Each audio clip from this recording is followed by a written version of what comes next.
Hebreos 9. Hebreos 9:1. Ahora bien, aún el primer pacto tenía ordenanzas de culto y un santuario terrenal. Todos sabemos que la Biblia se divide en dos testamentos o dos pactos. Y pues el primero es aquel que Dios lo hizo mediante Moisés. Bueno, cuando Él le dio la ley a Moisés y el pueblo aceptó las ordenanzas de Dios, y hizo una ceremonia Moisés, mató un becerro, agarró la sangre y la roció sobre el pueblo, de una forma simbólica, dando a entender que pues Dios al final de los tiempos, Él iba a hacer un pacto con su pueblo, derramando la sangre, no de un becerro, sino de su Hijo Jesucristo. Y en el primer pacto, como aquí nos dice, tenía ordenanzas de culto, o sea, toda una ley ceremonial y también un santuario terrenal, lo que se le llamó propiamente el tabernáculo, que ahí tenemos una figura. En el 2, porque el tabernáculo estaba dispuesto así. En la primera parte, llamada el lugar santo, estaba el candelabro, la mesa y los panes de la proposición. Tras el segundo velo estaba la parte del tabernáculo llamado el lugar santísimo, el cual tenía un incensario de oro y el arca del pacto cubierta de oro por todas partes, en la que estaba una urna de oro que contenía el maná, la vara de Aarón que reverdeció y las tablas del pacto. Aquí nos da la disposición como en ningún otro lugar de la Escritura.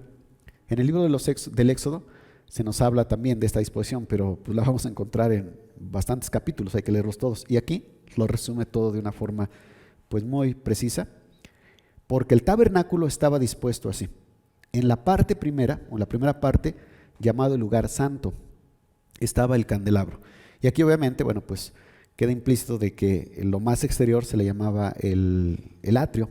Ahí, como ustedes pueden ver en este rectángulo, el mayor, eso es las columnas y la cortina que delimitaba lo que es el tabernáculo, perdón, el atrio, un patio grande. En el atrio estaba el propiamente dicho tabernáculo o el santuario, y estaba el altar del holocausto y estaba la fuente, y por aquí estaba la entrada al santuario, por acá estaba la puerta del atrio. Entonces, para poder llegar al santuario, los sacerdotes tenían obviamente que entrar por la puerta, pasar por el altar del holocausto o el altar de bronce, y luego pasar por la fuente o el lavatorio, y ya para poder entrar al tabernáculo. Todo esto es simbólico. ¿Por qué? ¿Por qué así dispuesto? Dios le dio la disposición, le reveló Dios a Moisés cómo tenía que estar todo, cómo tenía que ser hecho todo, y bueno, obviamente porque esto guarda un significado de cómo están dispuestas las cosas espirituales.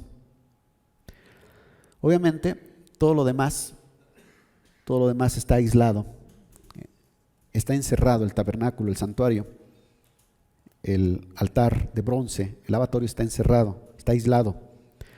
Todo lo de fuera de las cortinas del atrio, todo eso representa el mundo. Estas cortinas representan, por decirlo así, la predicación del Evangelio, o sea, el reino de los cielos se ha acercado, lo que predicaba Juan Bautista, lo que predicó mismo Jesucristo y los apóstoles. Obviamente hay una puerta, y para poder llegar al santuario, en el cual solamente entraban los sacerdotes, para poder servir en el santuario como sacerdote, necesariamente se tenía que pasar por el altar de bronce y por la fuente, ¿okay? Que también era de bronce, la fuente o el lavatorio. Esto es muy simbólico, porque para poder ser un servidor de Cristo, un sacerdote, pues entonces hay que entrar por la puerta, Jesucristo dice que es la puerta, hay que pasar por el altar de bronce, o sea, hay que ofrecernos en sacrificio. En el altar de bronce, pues ahí se quemaba la víctima, y a veces era un cordero, a veces un becerro, a veces un cabrito, y que todo tiene significado. Cuando estamos hablando de un becerro, pues obviamente se habla de sacrificar nuestro servicio, pues nuestro trabajo, nuestras labores ordinarias, cotidianas. El becerro era un animal limpio. Se puede decir que nuestras labores cotidianas, normales, que todo ser humano hace, pues todo tiene que ofrecerlo a Dios. Y en algunos casos, cuando se trata de un trabajo secular, el cual no es tan lícito o no es tan limpio, la persona, para poder seguir a Cristo, tiene que renunciar a él, tiene que apartarse de ese trabajo. Por ejemplo, pensemos en alguien que es un cantinero, o alguien que tiene un bar, por ejemplo, que es dueño de un bar, o que trabaja en un bar. Pues obviamente, si viene a Cristo, que es lo natural, que tenga que salirse de trabajar de ahí, o que tenga que transformar su bar, acabar con eso y poner otro negocio. Habla de sacrificar, acabar con todo eso. También se ofrecía un cordero, que eso representa obviamente a Jesucristo, y también se podía ofrecer un cabrito o un chivo, y esto representa la rebeldía. Todo hombre inconverso por naturaleza es rebelde. Todo hombre inconverso por naturaleza es rebelde, ¿sí? Y obviamente va a ser rebelde a Dios. Obviamente sí, hay quienes de alguna manera en su entendimiento, pues al oír la palabra de Dios, pues les interesa y empiezan a buscar a Dios. A muchos incluso hasta en la religión equivocada tienen esas ganas de buscar a Dios, y obviamente Dios los encamina, los lleva. El caso concreto lo tenemos con Cornelio, en el libro de los Hechos se nos narra la historia. Pero de ahí en fuera, el hombre regularmente es rebelde. No le importa el acercarse a Dios, el obedecer a Dios. Puede incluso muchas veces escuchar la palabra, leer la Biblia, y aún con todo eso, no disponer su corazón para obedecer a Dios. Entonces es un cabrito, es un rebelde. Por lo tanto, entonces, si es que quiere realmente buscar a Dios, llega un momento en que tiene que matar ese cabrito, te lleva adentro. Esa rebeldía, tiene que matarla, tiene que acabarlo, y tiene que ahora someter su voluntad a la voluntad de Cristo. Es muy hermoso, fíjense. Matar el cabrito significa someter mi voluntad a la voluntad de Cristo, para decir, hágase tu voluntad y no la mía. Y esto obviamente, de labios pues es bien fácil decirlo, todo el mundo lo puede decir, pero obviamente Dios nos prueba, nos va llevando en el camino por el desierto, y tenemos que pasar por muchas situaciones en las que tenemos que demostrar que realmente ese cabrito ya se murió, si lo entendemos, porque otra vez, decirlo es bien fácil, pero se muestra ya en las pruebas, si es que realmente se murió el cabrito o no. Y después de pasar por el altar del holocausto, se pasa al lavatorio, y el lavatorio hace una referencia al bautismo en agua, que es el arrepentimiento. Okay. Y esto tiene que ver con lavarse, ¿con qué? Pues con la palabra de Dios, ¿sí? Ser transformados en el espíritu de vuestra mente. La persona entonces cambia de pensamiento, deja sus pensamientos de rebeldía, de vanidad, de carnalidad, de odio, de lujuria, etcétera, y pasa ahora a pensamientos que glorifiquen a Dios. Entonces tiene que pasar por el lavatorio, tiene que lavarse. Los sacerdotes necesariamente se lavaban las manos allí, incluso pues a veces tenían que lavar su ropa y su cuerpo entero cuando era una purificación, una consagración. Entonces pasaban por el lavatorio y después ya llegaban al santuario, donde ya podían entrar a servir. Y en el santuario estaba el lugar santo. En el lugar santo estaba la mesa de los panes de la proposición, y estaba el candelabro o el candelero, y luego el altar del incienso, que estaba ya a la entrada del lugar santísimo. Entonces ya en el servicio a Dios como sacerdote, pues entonces ahí sí se tenía que entregar los panes de la proposición. ¿Qué es esto? Pues eso es una vida de consagración a Dios. Panes de la proposición. La persona se ofrecía totalmente a Dios, los se debe ofrecer a Dios. El candelabro significa, bueno, donde está la luz, significa que tiene la verdad. Ya hablando de manera particular o singular, que la persona tiene la verdad, ama la verdad, vive la verdad, es la luz. Pero hablando ya de manera colectiva, pues representa a la iglesia, que es el candelabro, de acuerdo también a lo que dice en Apocalipsis, que los candeleros pues representaban la iglesia. Eso de manera colectiva. Y después el altar del incienso. ¿Qué significa? Pues obviamente el incienso es figura de la oración. Esto significa que él ahora puede orar ante Dios y delante de Dios. Y tiene una vida de oración. O sea, en cualquier situación, ya sea de alegría o sea de tristeza, de angustia, en cualquier situación, la persona busca a Dios en oración. ¿Sí? Eso obviamente es parte de la vida de un sacerdote. Y luego había un lugar muy íntimo, muy aislado, que se le llamaba el lugar santísimo. En ese lugar santísimo solamente había un objeto, y era el arca del testimonio, con un propiciatorio, o sea, una tapadera, y los querubines. Y como aquí se nos dice, en esa arca, dice, ¿dónde está? En el arca estaba solamente el maná, la vara de oro que reverdeció y las tablas del pacto. El maná, que recogieron un gomer, un plato, hagan de cuenta, un recipiente del maná que Dios les dio en el desierto, y lo metieron allí, ahí en ese lugar. Y también las tablas del pacto que Dios le dio a Moisés, tablas de piedra donde estaban los mandamientos, también las pusieron ahí. Y también la vara de Aarón que reverdeció. Recordemos que cuando se rebelaron los levitas, Coré, Datán y Abirán, diciendo que pues como que por qué Moisés y Aarón tenían que dirigir, si todos los demás también eran pueblo de Dios, también conocían de Dios, entonces por qué los otros se tenían que levantar sobre ellos. Y de alguna manera despreciaron la autoridad de Aarón, o sea, menospreciaron, no la reconocieron la autoridad de Aarón, y eso entonces hizo que Dios mandara a que cada uno cortara de las tribus, cortara cada uno una vara y que llevaran pues delante de Dios esas varas y que las dejaran ahí. Y dice Moisés que le dijo que aquella vara que reverdeciera del dueño de esa vara, pues de ese había escogido para servirle, para acercarse a él. Y obviamente la vara de Aarón fue la que reverdeció, las otras pues no. En otras palabras, Dios le había delegado la autoridad a Aarón. Dios lo había escogido y no era porque él se quisiera levantar sobre los demás. Y esas tres cosas son las que estaban en el arca del pacto. En ese lugar, ya se podrán imaginar, era un lugar cerrado, un lugar totalmente cerrado, oscuro. O sea, cuando el sumo sacerdote entraba allí, pues la verdad es que no veía nada, sino que tenía que llevar a fuerzas una luz.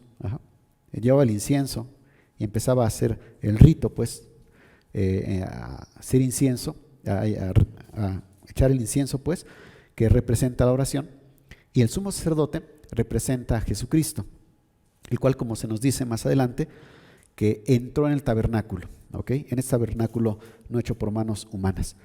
Y el arca del pacto obviamente representa este pacto, el pacto que Dios hace con su pueblo. Y los querubines pues, representan de que pues, son los seres más cercanos a Dios y que de alguna manera lo protegen, lo cubren.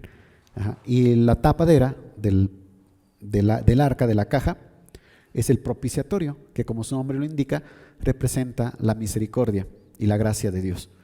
Que Dios solamente por gracia, Él se acuerda del pacto que hizo por nosotros. Nada más por pura gracia, nada más por misericordia. Dios no estaba obligado a hacer un pacto con nosotros de salvación, sino que solamente por su gracia. Por eso se le llama el propiciatorio. Hebreos 9:5. Y sobre ellos los querubines de gloria que cubrían el propiciatorio, de las cuales cosas no se puede ahora hablar en detalle. Aquí pues se reserva el apóstol de hablar muchas cosas que resultarían interesantes para nosotros, pero bueno, nos da solamente los destellos.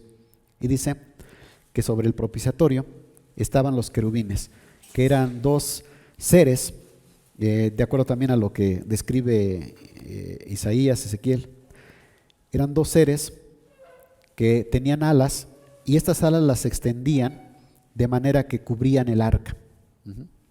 O sea, este pacto estaba protegido. Y así también el pacto que tenemos nosotros con Dios está protegido. De las cuales cosas no se puede ahora hablar en detalle. Y así dispuestas estas cosas, en la primera parte del tabernáculo, entran los sacerdotes continuamente para cumplir los oficios del culto.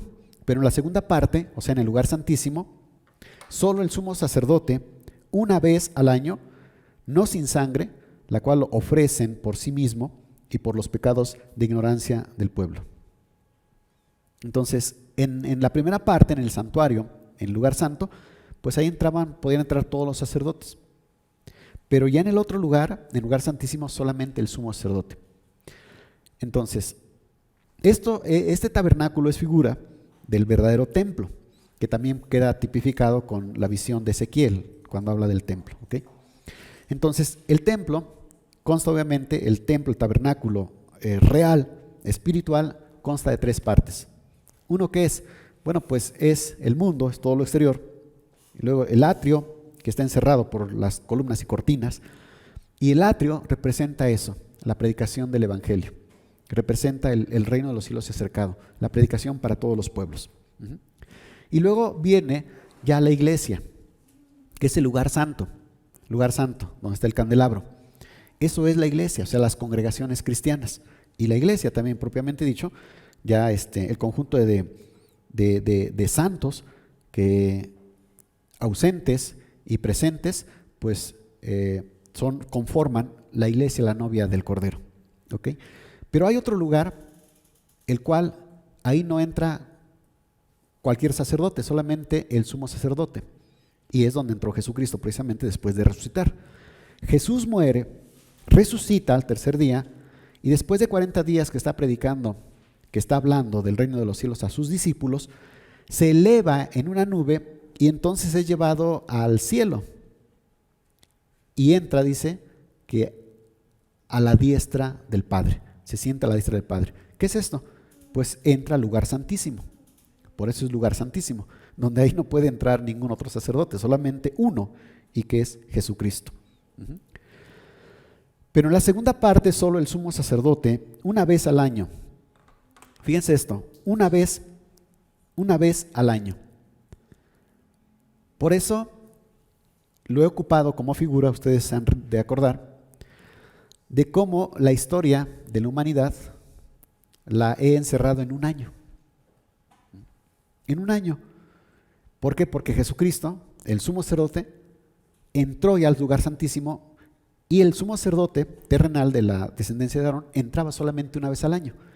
Entonces, así como el sacerdote entraba una vez al año, Jesucristo entró una y sola vez, solamente una vez al cielo. ¿Okay? Hasta que salga para venir a juzgar y se acabe, pues. Pero mientras, Él está en el lugar santísimo, una sola vez. ¿Okay? Por eso, otra vez, toda la historia de la humanidad queda resumida en un año. También en un día puede ser, ¿okay? Etcétera, dependiendo de la figura que se quiera destacar. Dice, no sin sangre, la cual ofrece por sí mismo y por los pecados de ignorancia del pueblo. El sumo sacerdote, para poder entrar al lugar santísimo, él primero tenía que hacer un sacrificio por sus pecados, los pecados del pueblo, y agarrar esa sangre y meterla junto con incienso, sangre e incienso, entraban al lugar santísimo. ¿Okay?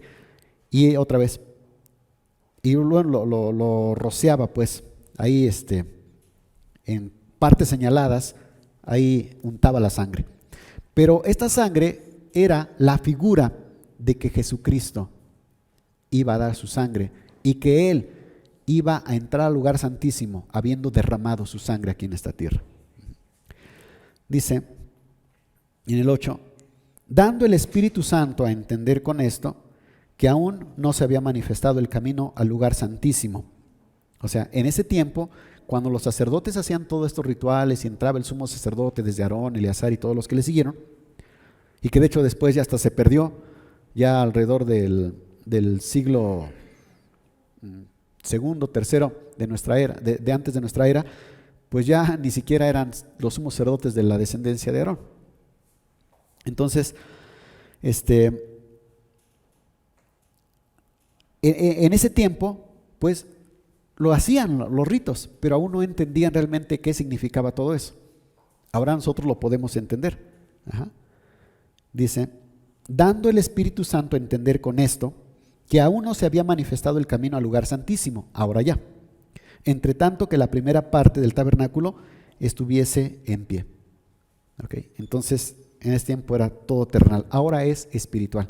El verdadero templo ya no es un templo material, sino es un templo espiritual en el cual nosotros conformamos el lugar santo, o sea, la iglesia, ¿sí? Lo cual es símbolo para el tiempo presente, según el cual se presentan ofrendas y sacrificios que no pueden hacer perfecto en cuanto a la conciencia al que practica ese culto. O sea, practicaban el culto, pero pues realmente no era como ahora, que una persona realmente pues es limpiada de su conciencia, es purificada, es perdonada por Dios, etcétera, sino que pues eran solamente ritos, que bueno, pues tenían cierta validez por cuanto pues la Biblia los mandaba, pero que no eran perfectos como lo tenemos ahora, ya que consiste solo de comidas y bebidas, de diversas abluciones y ordenanzas acerca de la carne, impuestas hasta el tiempo de reformar las cosas. O sea, ritos que consistían pues en preparar comida y ofrecerla, bebidas, diversas abluciones y ordenanzas, pero en cuanto a la carne, ¿ok? Y que eran impuestas hasta ahora, el tiempo de reformar las cosas. Pero estando ya presente Cristo, sumo sacerdote de los bienes venideros, por el más amplio y más perfecto tabernáculo, observen, el más amplio y más perfecto tabernáculo, no hecho de manos, es decir, no de esta creación. Cuando Jesucristo, Él dijo, hablando del templo de Herodes, destruí este templo y en 3 días lo levantaré. Bueno, ahí ya refiriéndose a Él, no se refería obviamente a que iba a reconstruir un templo de piedras, sino que van a tirar este templo, o van a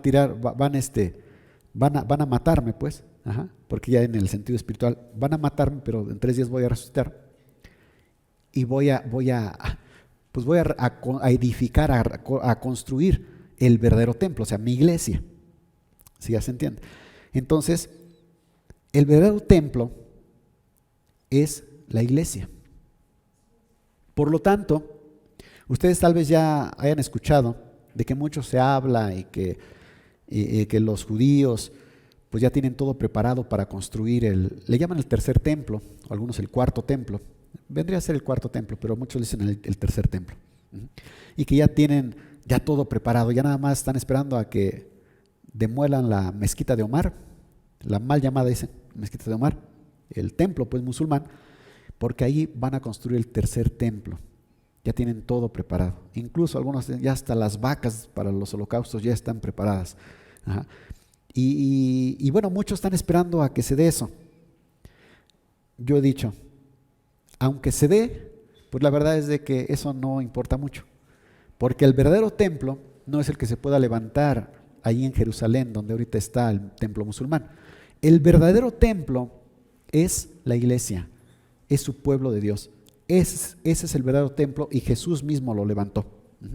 Por eso, otra vez dice, pero estando ya presente Cristo, en el 11, sumo sacerdote de los bienes venideros, por el más amplio y más perfecto tabernáculo, no hecho de manos, es decir, no de esta creación. Ese templo que empieza acá y termina hasta el cielo, ese templo, no de esta creación, y no por sangre de machos cabríos, ni de becerros, sino por su propia sangre, entró una vez para siempre en el lugar santísimo, habiendo obtenido eterna redención. Y no por sangre de machos cabríos, sino de él mismo, de Jesús.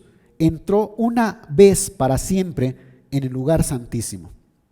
Él se elevó y fue hasta la diestra del Padre, ese lugar santísimo, una sola vez. No va a regresar y a subir otra vez no, es una sola vez, y cuando venga Él va a venir a juzgar, ¿ok? Habiendo obtenido eterna redención. El sumo sacerdote entraba, de la descendencia de Aarón, entraba al lugar santísimo para ofrecer sangre y incienso y rogar por los pecados del pueblo para que le fueran perdonados. Bueno, pues también la Escritura dice que Jesús precisamente está ahí para interceder por nosotros, ¿ok? Porque si la sangre de los toros y de los machos cabríos y las cenizas de la becerra rociadas a los inmundos santifican por la purificación de la carne, cuánto más la sangre de Cristo, el cual mediante el Espíritu Eterno se ofreció a sí mismo sin mancha a Dios, limpiará vuestras conciencias de obras muertas para que sirváis al Dios vivo. Si aún la sangre de esas víctimas, pues de alguna manera hacía limpios a los que hacían y practicaban los rituales de manera debida, pues imagínense cuánto más la sangre de Cristo, para aquellos que realmente se han arrepentido de sus pecados, que han venido delante de Dios creyendo en Jesucristo, el cual se ofreció a sí mismo. ¿Cómo no limpiará, dice, vuestras conciencias de obras muertas para que sirváis al Dios vivo? De manera entonces que aquí nos da una característica muy importante de los hijos de Dios, los cristianos. Un cristiano no debe tener una conciencia manchada. Si es que realmente se arrepintió, si realmente vino a Cristo, Cristo lo perdonó. Dios lo perdonó por la sangre de Cristo. Y si es que realmente se arrepintió y Dios lo perdonó por la sangre de Cristo, pues entonces, ¿de qué va a estar acusándole su conciencia? Ya no. Esto no significa que se haya olvidado de sus pecados. No, sino que simplemente ya no lo acusan sus pecados. ¿Por qué? Porque si Dios lo perdonó, ¿quién lo condena? Nadie lo puede condenar. Ajá. De manera que el cristiano, cuando se acuerda de sus pecados, realmente ni se goza ni se avergüenza. O bueno, se puede avergonzar pues en el sentido de que pues a veces dice, pues la verdad es de que cómo fui a ser tan, disculpen la palabra, tan tarado para cometer esto, ¿no? O para meterme en esto, pero hasta ahí, no se anda condenando, me explico. ¿Por qué? Porque Dios lo perdonó por medio de la sangre de Cristo. Tiene su conciencia liberada, tiene una conciencia limpia de obras muertas. Así que por eso es mediador de un nuevo pacto, Jesús, para que interviniendo muerte, para la remisión de las transgresiones que había bajo el primer pacto, los llamados reciban la promesa de la herencia eterna. Es un mediador de un nuevo pacto. Moisés fue un mediador del viejo pacto, pero Jesús es el mediador del nuevo pacto. Es un nuevo pacto, ¿ok? Para que interviniendo muerte, para la remisión de nuestras transgresiones, o sea, murió Jesús, que había bajo el primer pacto, los llamados reciban la promesa de la herencia eterna. Entonces, aquí es lo que el apóstol Pablo también lo dice, que por la muerte de Cristo nosotros somos liberados del primer pacto, o sea, de la ley mosaica. Por eso nosotros los cristianos ya no estamos obligados a guardar la ley mosaica. Ajá. No estamos obligados, somos liberados de esa ley. Porque si no, cierto o no, la Escritura dice que maldito el que no cumpliera toda la ley. Entonces imagínense, si es que Cristo no nos hubiera liberado, bueno, para empezar, ni judíos fuéramos de nacimiento, pero imagínense, ¿ah? Que Dios hubiera extendido su ley, la ley mosaica a todos los pueblos y guárdenla. Pues olvídense, estaríamos lejos y condenados. ¿Por qué? Porque hay muchas cosas que ya no se pueden hacer al pie de la letra como en ese tiempo. Pero no, nosotros ya no estamos sujetos a la ley mosaica. De manera entonces que para empezar, ni tenemos que celebrar la Pascua cada año matando un cordero de un año en el 14 de Abib. Para empezar, no tenemos ese calendario. Segundo, no tenemos nosotros que ir a ofrecer nuestras ofrendas y primicias hasta el templo de Jerusalén, porque ya ni hay templo. O sea, son varios detalles que ya no se pueden cumplir, pero no somos condenados. ¿Por qué? Porque Cristo nos liberó de la ley mosaica. Y otra vez, por eso cuando una persona, una iglesia, una religión empieza a guardar las fiestas judías, por ejemplo, las leyes judías, de hecho yo he sabido de gente que hasta se circuncida, ¿qué creen? Pues entran a condenación. Porque fíjense nada más, aparentemente es muy inocente, ¿no? Incluso al contrario, algunos lo ven hasta bien, ¿no? Como, ¡ay, qué bonito! No, miren nada más, qué bonito o qué bien, ¿no? Que se acuerdan de la ley judaica. y celebran las fiestas y no, y qué bonito, y se gozan, y qué bonito celebrar las fiestas judaicas. ¿Sabían que es una ofensa para Dios? Les explico por qué. Porque Cristo murió para liberarnos de esa ley y de esa tradición. Y las personas no contentas dicen, yo quiero celebrar otra vez esas fiestas y esas tradiciones. ¿Qué están diciendo? No me importa la sangre de Cristo. ¿Sí? No me importa el sacrificio de Cristo. ¿No eso es gran ofensa para Dios? Ya se entiende. Por eso Pablo, si tú lees la epístola de los Gálatas, te lo ves ahí a Pablo encendido. Ajá. Oh, Gálatas insensatos, ¿quién os fascinó? Empezando por el Espíritu vais a caer en la carne. Habéis negado pues todo el Evangelio y habéis dado la espalda a Cristo porque en ustedes fue crucificado. O sea, imagínense nada más, cuando una persona se mete a celebrar las fiestas judías creyendo que eso le va a agradar a Dios y queriendo acercar a Dios por medio de las fiestas judías, celebrándolas y los ritos judíos, estás menospreciando el sacrificio de Jesucristo. Es una abominación, está bajo maldición. Por eso otra vez, y lo digo de una forma bien segura pues, esa secta, o más bien esa religión pues que se le llama los judíos mesiánicos, es una secta y no está Dios allí, ¿ok? Dios no se puede contradecir. Cuanto más la sangre de Cristo, el cual mediante el Espíritu Eterno se ofreció a sí mismo sin mancha a Dios, limpiará vuestras conciencias de obras muertas. Así que por eso es mediador de un nuevo pacto. El otro pacto ya quedó atrás, es viejo. Para que interviniendo la muerte para la remisión de las transgresiones que había bajo el primer pacto, los llamados reciban la promesa de la herencia eterna. Porque donde hay testamento es necesario que intervenga muerte del testador para que se haga válido. Porque el testamento con la muerte se confirma, pues no es válido entre tanto que el testador vive. No se puede dar la herencia al heredero si es que todavía vive el testador. Va a ser dueño hasta que muere el testador. Entonces también, mientras no había venido Jesucristo, pues entonces vivían bajo esa ley. Pero ya vino Jesucristo, murió por nosotros, pues entonces ahora sí somos herederos de todas las promesas. De donde ni aún el primer pacto fue instituido sin sangre. Ya les decía, cuando Dios dio la ley al pueblo por medio de Moisés, hubo un sacrificio y le roció con sangre a todo el pueblo. Porque habiendo anunciado Moisés todos los mandamientos de la ley a todo el pueblo, tomó la sangre de los becerros y de los machos cabríos con agua, lana, escarlata e hisopo, y roció el mismo libro y también a todo el pueblo, diciendo: esta es la sangre del pacto que Dios os ha mandado. Y además de esto, roció también con la sangre el tabernáculo y todos los vasos del ministerio. Sí, literalmente los salpicó de sangre. Esto pareciera no ser muy higiénico, incluso ni tan estético, porque imagínense ahí el tabernáculo, los mantos, el arca, no sé, el altar del incienso, y rociados con sangre, pues obviamente no es tan agradable. Pero otra vez, tuvo que ser así, ¿para qué?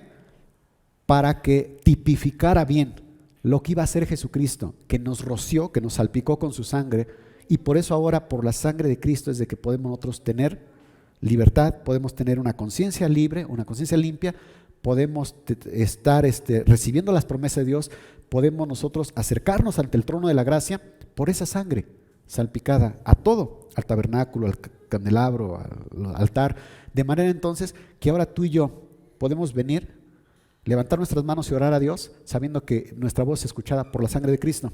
Tú puedes agarrar la guitarra o a capela y cantar un canto y saber que puede ser agradable a Dios por la sangre de Cristo. Tú puedes agarrar tu Biblia y pedir ayuda de entendimiento y entender la Escritura por la sangre de Cristo. Tú puedes, o sea, ¿sí me explico? Todo es salpicado por la sangre. Y además de esto, roció también con la sangre el tabernáculo y todos los vasos del ministerio. Y vasos del ministerio, o sea, el servicio. Vasos, toda persona que sirve. De manera entonces que una persona solamente es útil a Dios cuando es salpicado por la sangre de Cristo. Y si no, no sirve. Lo he dicho otras veces, lo repito. Te encuentras con gente que anda predicando pues la Biblia, o andan incluso regalando Biblias o folletos o libros, pero no es de una iglesia cristiana, sino que es una secta, pues entonces no está sirviendo a Dios. Esos no son salpicados con la sangre de Cristo. Los que son santificados son los que son salpicados con la sangre de Cristo. Pero una secta no está Cristo allí, particularmente los testigos de Jehová. Ahí no está Cristo.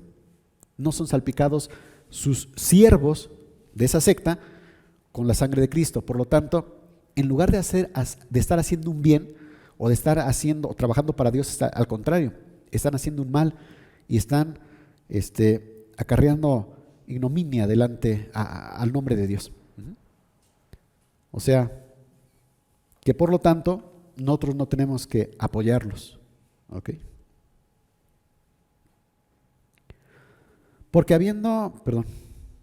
en el 22, y casi todo es purificado, según la ley, con sangre, y sin derramamiento de sangre no hay remisión, no hay liberación, no hay perdón, sin derramamiento de sangre, simplemente no hay perdón. Fue pues necesario que las figuras de las cosas celestiales fuesen purificadas así. O sea, que esas cosas fueran purificadas así. Pero las cosas celestiales mismas, con mejores sacrificios que estos. ¿Cuáles? Pues la sangre de Cristo. Porque no entró Cristo en el santuario hecho de mano, figura del verdadero, sino en el cielo mismo, esto es lo que ya les decía, sino en el cielo mismo, para presentarse ahora por nosotros ante Dios, al lugar santísimo. Es el lugar santísimo en el cielo. De otra manera, le hubiera sido necesario padecer muchas veces desde el principio del mundo, pero ahora, en la consumación de los siglos, en el último tiempo, se presentó una vez para siempre por el sacrificio de sí mismo para quitar de en medio el pecado. Entonces, es el sumo sacerdote Jesucristo, que entra al lugar santísimo para ofrecer sacrificios, o sea, para presentar sangre e incienso ante Dios por todos nosotros, una sola vez. Y de la manera que está establecido para los hombres que mueran una sola vez y después de esto el juicio, así también Cristo fue ofrecido una sola vez para llevar los pecados de muchos y aparecerá por segunda vez sin relación con el pecado para salvar a los que le esperan. Aquí observen cómo lo relaciona. Así como Cristo entró una sola vez, bueno, pues así también está establecido para los hombres que mueran una sola vez y después venga el juicio. O al revés. Así como los hombres mueren una sola vez y después el juicio, así también Cristo entró una sola vez. ¿Ok? Con esto queda también eliminada la doctrina de la reencarnación. Es mentira que un hombre muera y luego reencarne en su nieto, por ejemplo. ¿No muchas personas lo creen? Que dicen, se murió la abuelita, pero mira, su nietecita, mira, igualito, aquí volvió a nacer. Digo, bueno, el volver a nacer en un sentido figurado, eso, ok, pero que la persona lo crea, que realmente el espíritu de la abuelita se metió en el bebé y ya está ahí, mentira, es una mentira satánica. ¿Okay? Solamente una sola vez se vive y se muere y luego el juicio. Así también Cristo fue ofrecido una sola vez para llevar los pecados de muchos y aparecerá por segunda vez. Nuevamente aquí recalca la doctrina de la segunda venida de Jesús. Otra vez va a venir Jesús, pero sin relación con el pecado, para salvar los que en él esperan. ¿Qué es esto? El arrebatamiento.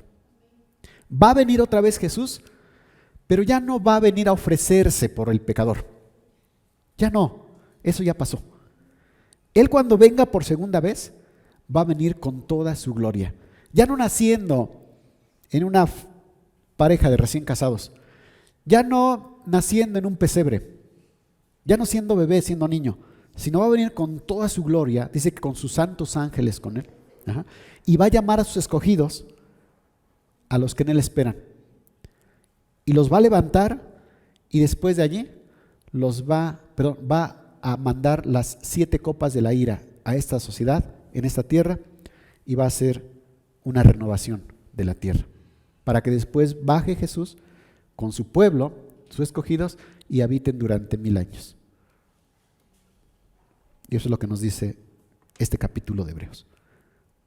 Vamos a cantar un canto.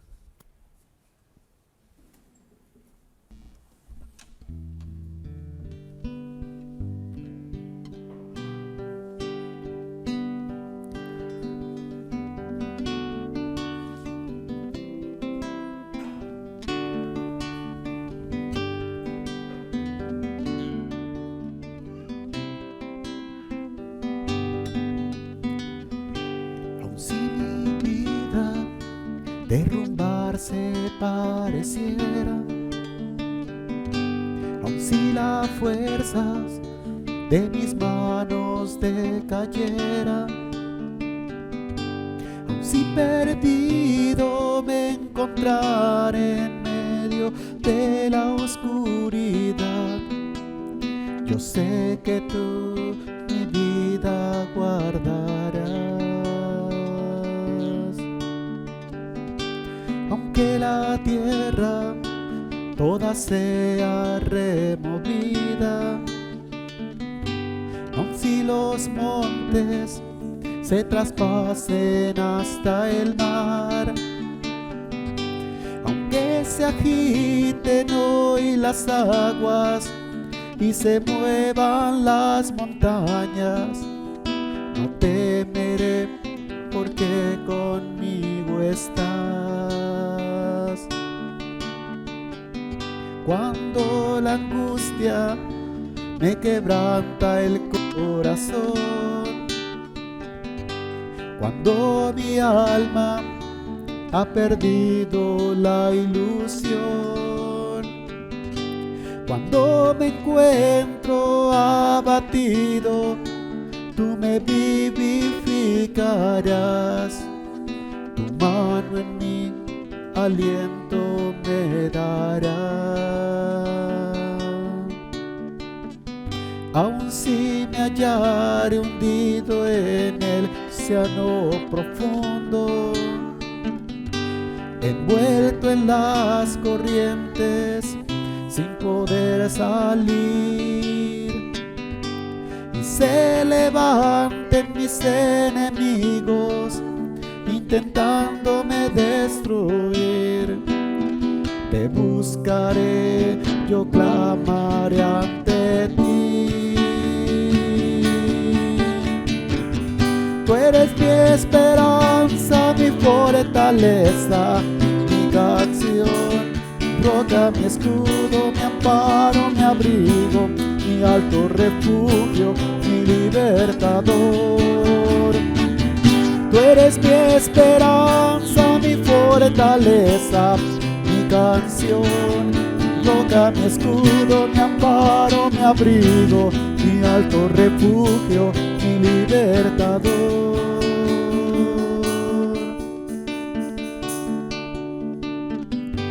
No temeré ya más, yo en ti confío, aunque un ejército acampe contra mí, porque en el día de la angustia a tu lado estaré, en tu morada Jesús habitaré.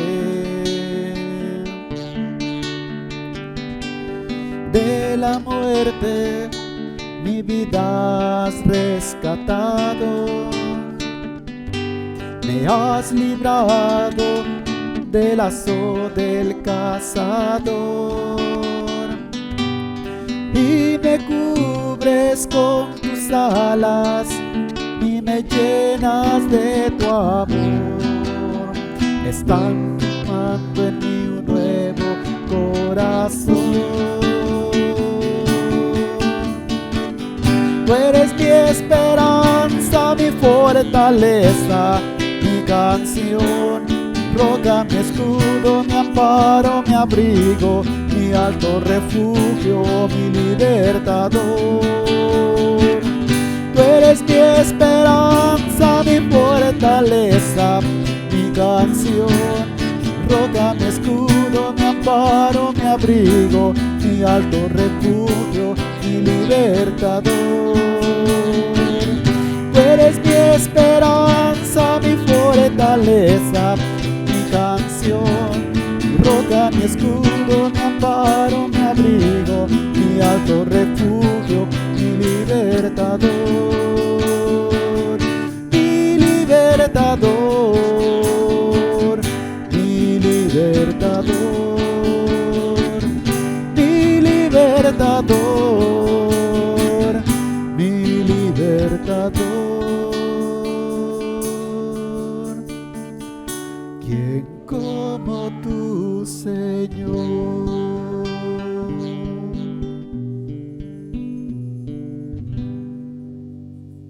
¿Quién como tú, Señor?